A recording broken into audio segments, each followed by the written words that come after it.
ആലപ്പുഴ കരുവാറ്റയിലെ വയോധികന്റെ കൊലപാതകത്തിൽ സിനിമയെ വെല്ലുന്ന തിരക്കഥ ഒരുക്കിയതായി സംശയം. പിടിയിലായാലും അന്വേഷണം വഴിതെറ്റിക്കാൻ പോലീസിന്റെ ചോദ്യങ്ങൾക്ക് നൽകേണ്ട മറുപടിയും പ്രതികൾ കൃത്യമായി തയ്യാറാക്കിയിരുന്നുവെന്നാണ് കണ്ടെത്തൽ. കേസ് വഴിതിരിച്ചുവിടാൻ സ്വന്തം അച്ഛനെതിരെയും മൊഴി നൽകി 13-കാരി. അതേസമയം കേസിൽ പ്രതികളായ ആൺകുട്ടികൾക്ക് കടുത്ത ശിക്ഷ ഉറപ്പാക്കാനുള്ള ശ്രമത്തിലാണ് പോലീസ്. ജുവനൈൽ ജസ്റ്റിസ് ബോർഡിന്റെ അനുമതിയോടെ പ്രതികളെ വീണ്ടും കസ്റ്റഡിയിലെടുത്ത് തെളിവെടുപ്പ് നടത്തും.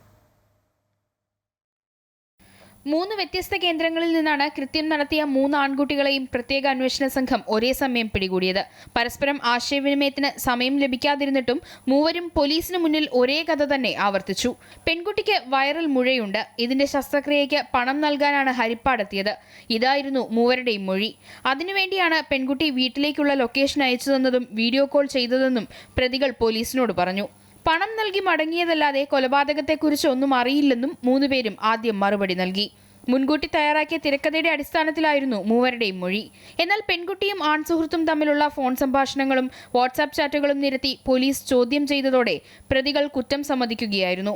അതേസമയം കേസിലെ മുഖ്യ സൂത്രധാരയായ പെൺകുട്ടി കൊലപാതകത്തിന്റെ സംശയം സ്വന്തം പിതാവിലേക്ക് വഴിതിരിച്ചുവിടാൻ ശ്രമിച്ചിരുന്നതായും സൂചനയുണ്ട്. പ്രായത്തിന്റെ ആനുകൂല്യം നൽകി പെൺകുട്ടി ഒഴികെയുള്ള 3 പേരെയും മുതിർന്ന കുറ്റവാളികളെ പോലെ വിചാരണയ്ക്ക് സാഹചര്യമൊരുക്കുവാനാണ് പോലീസിന്റെ ശ്രമം. ഇതിനായി ജുവനൈൽ ജസ്റ്റിസ് ബോർഡിന്റെ അനുമതി നേടിയ ശേഷമാകും തുടർ നീക്കം. പ്രതികളെ കസ്റ്റഡിയിലെടുത്ത് വിശദമായ തെളിവെടുപ്പും നടത്തേണ്ടതുണ്ട്. വിരലടയാളം ഉൾപ്പെടെ ശാസ്ത്രീയ അന്വേഷണത്തിലെ വിവരങ്ങളും വീടിനുള്ളിൽ ഇവർ കയറിയ രീതിയുമെല്ലാം ഉറപ്പാക്കണം. പെൺകുട്ടിയിൽ നിന്ന് കൂടുതൽ വിവരങ്ങൾ ശേഖരിക്കാനുള്ള നീക്കത്തിലാണ് പോലീസ്. അമൃത ന്യൂസ്, ആലപ്പുഴ.